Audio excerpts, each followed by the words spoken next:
For the past week, I've spent a ton of hours analyzing analog horror. And guess what? Any survival strategy you come up with is completely useless. These 8 series create scenarios where death isn't just likely, it's guaranteed. And later, I'm going to be talking about the boiled one. But first, do you think you could survive Jurassic Park? Let me guess, you've watched the movies and think, I just do what Chris Pratt did.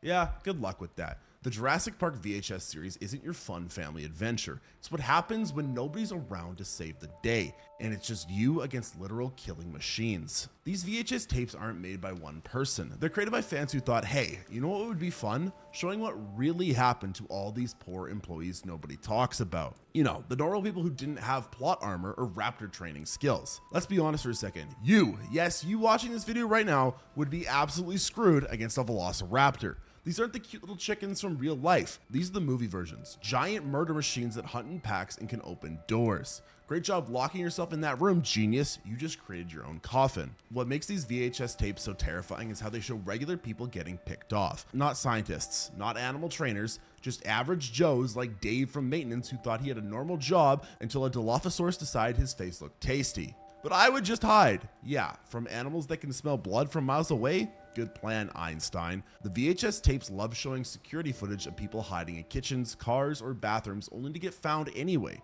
Turns out predators that evolved for millions of years to hunt are pretty good at, you know, hunting. Here's why you die in the first 5 minutes of a real Jurassic Park incident. First, you'd panic. That's not me being mean. That's just human nature. When a T-Rex is charging at you, your brain doesn't think, remember that fact from the movie about standing still? Your brain thinks, it's a fucking T-Rex! And you run, which is exactly what gets you eaten. Second, even if you somehow kept cool, which you wouldn't, you'd have no idea where to go. The park is massive, systems are failing, and you don't have a convenient map with safe zone this way written on it. The VHS tapes love showing people running straight into danger because they don't know the layout. And third, my personal favorite, help isn't coming. These tapes show InGen basically abandoning employees once things go wrong.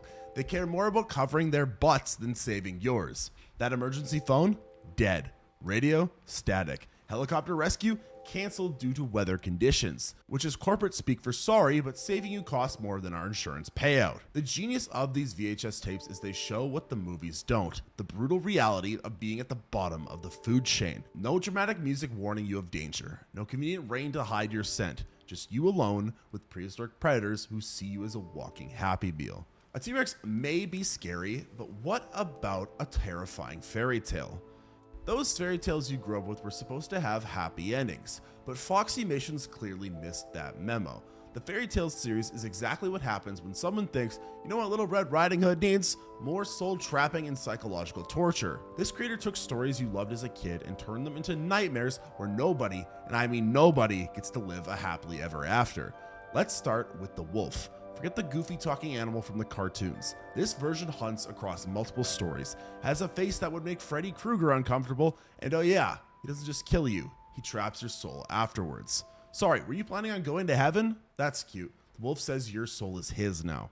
But I would just avoid the forest. Sure, and I bet you'd also avoid candy houses and talking animals too, right?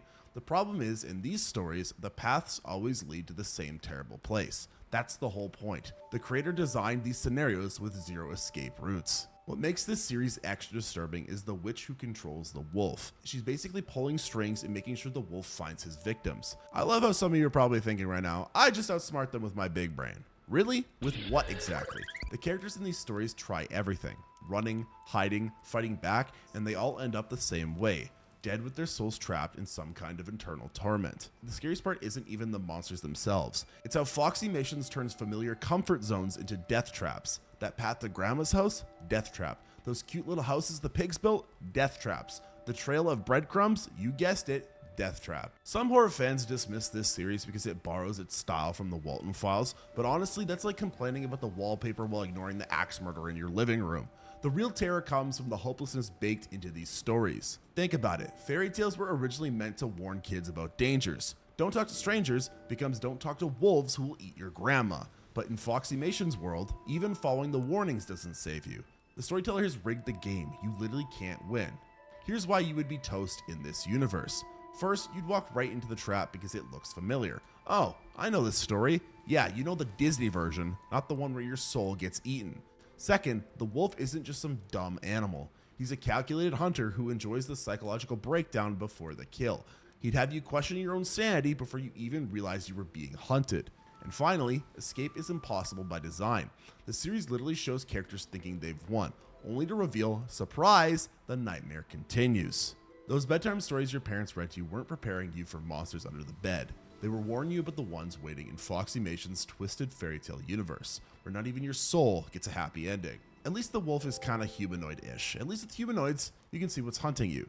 Except in Basewood County, where what you see will make you wish you were blind. Imagine waking up at 3 a.m. to find something standing in your bedroom doorway. It looks human, kind of, but its smile is too wide, its neck too long, and it's just wrong. Welcome to Basswood County, where the monsters don't hide under your bed, they walk right through your front door. Created by Dark Mind, this series does exactly what the name suggests. It messes with your mind. The horror here isn't some fantasy wolf or dinosaur you never actually meet. It's the fear that the person smiling at you isn't a person at all. But I just lock all my doors. Well, that's adorable. These humanoids don't care about your dollar store deadbolt. The entire series revolves around them getting into homes, your home, while you're sleeping. Sweet dreams. What makes Basewood County extra terrifying is how it plays with the uncanny valley. These aren't zombies or ghosts. They're almost human, but just wrong enough to trigger that primal part of your brain that screams danger. You know that feeling when a mannequin looks too real? Take that feeling, multiply it by 1,000, and add murder. That's Basewood County. I love how some people compare this to the Mandela catalog, like, oh, it's just a copycat. Well, maybe go tell that to the Basewood County killer while he's crawling across your ceiling at midnight. I'm sure he'll appreciate the criticism. The genius of this series is how it strips away every false sense of security you have. First, your home isn't safe. The place where you're probably watching this video right now, well, in Basewood County, that's just a box where humanoids come to play with their food, and you're the snack. Second, you can't trust what you see. The series includes something called identity tests, which hint that these things might be able to look like people you know. Is that really your mom calling you for dinner? Or something wearing her face? Better hope you guess right. Third, you can't even sleep. One episode is literally called Before You Sleep, teaching you how these things hunt at night. But sure, close your eyes. I bet nothing bad will happen. The police can't help either. Detective Jeff Alberson's tapes from 1998 show that even the authorities are clueless. When the cops are making scared home videos instead of saving people, you know you're screwed. Some fans think these humanoids come from a place called the Chamber, which is possibly a portal to hell. Others think they're alien parasites. Either way, the results are the same. They get in and you don't get out. Here's the worst part though. You'd never even see it coming. You're so busy looking for monsters that don't look human that you never suspect the real danger is something that looks almost exactly like us. The slight wrongness wouldn't register until it was standing over your bed, that permanent smile just inches from your face. At least with Basewood County's horrors, you might see death coming. But our next series rips apart reality itself, and what leaks through makes these humanoids look like friendly neighbors. Dimensional rifts are what happen when reality itself breaks. And in the farm, Alaska becomes a giant door to places that should never touch our world. Imagine being stuck in Alaska in the late 1980s. It's already cold, dark, and isolated. Then someone decides to break reality. That's the basic premise of Arcadia, the series by Chilling Abyss that includes an episode called The Farm.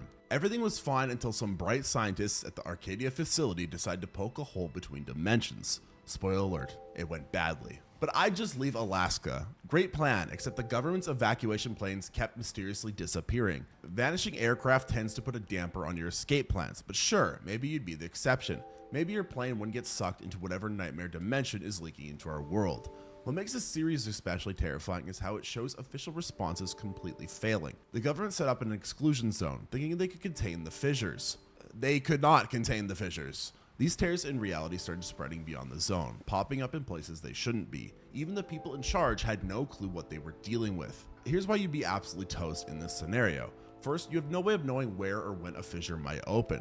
They're unpredictable. You could be making breakfast and suddenly your kitchen becomes a doorway to somewhere else. Hope you weren't too attached to having walls that make sense. Second, the things coming through these fissures aren't friendly. The series suggests that they might be creatures from myths and legends. You know, the terrifying stories people told to scare off each other before TV was invented. And now, they're real. They're hungry, and they think you look delicious. Third, you're in Alaska. Even without dimensional horrors, you're dealing with brutal cold, vast wilderness, and isolation. The monsters don't get you, hypothermia will. Your survival skills from that one camping trip won't save you here. The most disturbing part is how this series presents all this through grainy VHS footage, emergency broadcasts, and safety videos. It feels real, like you're watching actual government footage that was supposed to be destroyed. And let's talk about those fissures spreading. That means nowhere is safe, not even outside the zone. The problem is literally breaking out of containment. And you're what? Going to stop it with your incredible knowledge of nothing relevant? The farm isn't just about monsters coming through doors between worlds. It's about the complete breakdown of reality as we understand it. The rules don't apply anymore. Your understanding of how the world works is useless. Maybe the government knows more than they're letting on. Maybe the Arcadia facility was doing this on purpose. All we know for sure is that if you were dropped into this world, you'd be facing threats you can't understand, can't predict, and certainly can't fight. Dimensional rifts are terrifying enough, but what if the real monsters were the humans who created them on purpose? Well, thought forms are what happen when your worst nightmares come to life. And in Greylock, a company called Semiodyne turned bad thoughts into monsters that hunt you down. Rob Gavigan's Greylock is set around Mount Greylock in Massachusetts, which sounds like a nice place to go hiking until you realize it's basically a factory for pure nightmare fuel. For centuries, people sacrificed things to this mountain because something lives inside it. Something old, something hungry. Then along came the Semiodyne Corporation thinking, you know what would make great weapons? Mind monsters. But I'm mentally strong. Well, that's adorable. The thought forms in this series don't care about your positive thinking podcast subscription. They feed on all thoughts, good, bad, neutral, and they especially love fear. Trying to stay mentally strong against them is like trying to empty the ocean with a sippy cup. What makes Greylock extra terrifying is how it attacks you on multiple levels. It's not just a monster jumping out and yelling boo, it's psychological warfare. These thought forms can mess with your head, making you paranoid, confused, and unable to trust your own thoughts. You know that little voice in your head that says stupid stuff sometimes? Well, imagine that voice getting its own body and trying to kill you. I love when people say, I would just call the police. Well, the emergency broadcasts in Greylock literally tell people to go to shopping malls for safety. The mall. When the official advice is maybe try hiding at the food court, you know the authorities are completely useless. Here's why you would be absolutely doomed in Greylock. First, you wouldn't even know you're in danger until it's too late. The thought forms work like a virus, spreading invisibly. You could be infected right now and not know it. Yeah, sleep type knowing that. Second, the Semiodyne Corporation is actively covering everything up. They're like if the Umbrella Corporation from Resident Evil had a baby with the Men in Black, but evil. They don't want anyone knowing what they did, and they control what information gets out. And third, your own mind betrays you. Thought forms can make you see things, feel things, and believe things that aren't real. You ever had a really vivid nightmare? Imagine that nightmare can follow you after you wake up. The scariest part is the tall man entity that keeps showing up. Nobody knows exactly what he is. Maybe a super powerful thought form, maybe something from the mountain itself. But he appears in people's homes, in their dreams, and he's always watching. And he's not coming over for tea and cookies. One of the creepiest aspects is how these thought forms can disguise themselves as people you know or trust. Your friend, your mom, your kid's imaginary friend, any of them could actually be a thought form waiting to get you alone. The series shows one where a kid's imaginary friend was actually a thought form that eventually killed her. Yeah, so much for childhood innocence. And remember, all of this started because humans messed with forces they didn't understand. Semiodyne thought they could control the mountain's power, create weapons, and play God. They couldn't. No one can. The mountain entity has been there for thousands of years, and it's not going anywhere. Thought-based horrors are terrifying enough, but at least they're confined to the one mountain town. Our next series turns the entire planet into a biological nightmare where meat itself comes alive and hunts you down. A world of living meat sounds like a vegetarian's worst nightmare, but in Vita Carnis, even plants won't save you from becoming another link in the food chain. In 1931, someone discovered something called the crawl, basically meat vines that grow like plants. Fast forward, and Earth's entire ecosystem is being replaced by walking, crawling, and sometimes flying chunks of meat. Created by Darian Quilloy, Vita Carnis shows us a world where humanity tried to adapt to living meat creatures instead of, freaking out and burning everything down like a normal person would. But I would just become a vegetarian. Yeah, about that. The crawl is in the food supply. Companies are literally selling you flavor enhancer made from living meat that might be controlling your brain. That salad is probably watered with crawl fertilizer. Congratulations, you're already infected. What makes Vita Carnis so disturbing is how society just accepts these meat monsters as normal. Some people even keep little lumps of sentient flesh called trimmings as pets. Why are you keeping it as a dog? That doesn't make any sense. That's literally like me going to McDonald's, buying a chicken nugget, naming it Gerald, drawing a smiley face on it, and then walking it down the street on a leash while walking past grandma walking her fucking corgi. She's gonna look at me funny. This video gets 10,000 likes and I hit 200,000 subscribers. I will do that. I will buy that damn chicken nugget. Only because I know that would never happen. Here's the terrifying part though. There's an entire ecosystem of these things and they all want a piece of you. Mimics look almost human, but exist only to hunt and eat actual humans. There are literal safety videos about what to do when one breaks into your house. Spoiler, most of the advice doesn't work. Harvesters sit in the woods with trigger roots that paralyze you if you step on them, then slowly pull you underground while you're still conscious. So much for your hiking trip you planned this summer. And hosts release mind-controlling spores that make you walk back to them so they can literally disembowel you while you watch. But sure, you could definitely hold your breath long enough to survive that. And monoliths are massive meat towers that can destroy entire areas and shut down all electronics with EMPs. And floating above it all is the mysterious singularity, a floating orb that might be controlling everything. The government doesn't want you to know about it, but there's a whole cult worshiping it as their prince. What I think is the most insidious part is how the corporations and government actively lie to people. They downplay the dangers, promote safe meat products that aren't actually safe, and hide the truth about what's really happening. By the time you realize the flavor enhancer in your food is making you a zombie slave to meat gods, you'll already be spreading the spores to everyone you know. Let's be real, you die in this world for 3 reasons. First, you wouldn't even know what's dangerous. Is that a harmless trimming or a baby mimic about to eat your face? Oops, you guessed wrong, game over. Second, some threats are literally microscopic and airborne. Host spores can travel for miles. You're breathing right now, aren't you? Yeah, that's all it takes. You're probably dead already. Third, the system is designed to feed you to these things. The corporations, the government, even your own food is compromised. The game is rigged from the start. A world of living meat is nightmarish enough, but at least it's confined to Earth. Our next series takes horror to the little stars, and nowhere in the solar system is safe from the iris. Cosmic horror makes Earth's problems look tiny. And in Gemini Home Entertainment, the iris is turning our entire solar system into its personal playground. Remia Bodhi's Gemini Home Entertainment series shows us a world where those cheesy VHS tapes from the 80s and 90s are hiding a terrible truth. We're being invaded by something from beyond Neptune. And not the fun ET phone home kind of aliens. We're talking, I'm gonna remake your entire planet and everyone on it kind of aliens. The main villain is the Iris, a sentient planet hiding beyond Neptune that's basically a cosmic parasite. Think of it like a virus, except instead of infecting your body, it's infecting the entire solar system. And there's no cosmic Advil to make it go away. But I just go off grid and hide in the woods. Oh, you mean where the wood crawlers live? Good plan, genius. These spider-like aliens are all over North America, killing people and wearing their skin like suits. They're basically identity thieves who also want to eat your face, and their disguises aren't even good. They can talk right and move all wrong, but by the time you notice, it's already too late. What makes Gemini Home Entertainment so horrifying is that there's literally nowhere to hide. In the woods, well, we just talked about wood crawlers and harvesters that will get you. In your home, fake people, which are skinwalkers wearing human skin, will break in. Underground, well, we've got giant gardeners with glowing eyes and they're ready to transform the Earth's crust. Well, how about your dreams? Are you safe there? Well, people with deep-root disease stop dreaming entirely as they slowly turn into walking plant zombies. And I love when I hear people say, I just use technology to fight back. Well, the Iris is literally controlling our technology. RegNet Computing, one of the biggest tech companies in the series, yeah, they're either compromised or actively helping the Iris. Your fancy smartphone would probably just lead the wood crawlers right to you while playing the Jeopardy theme song. Here's why you wouldn't last a week in this universe. First, you wouldn't even know what's happening until it was too late. The invasion is slow and hidden behind corporate fronts and government cover-ups.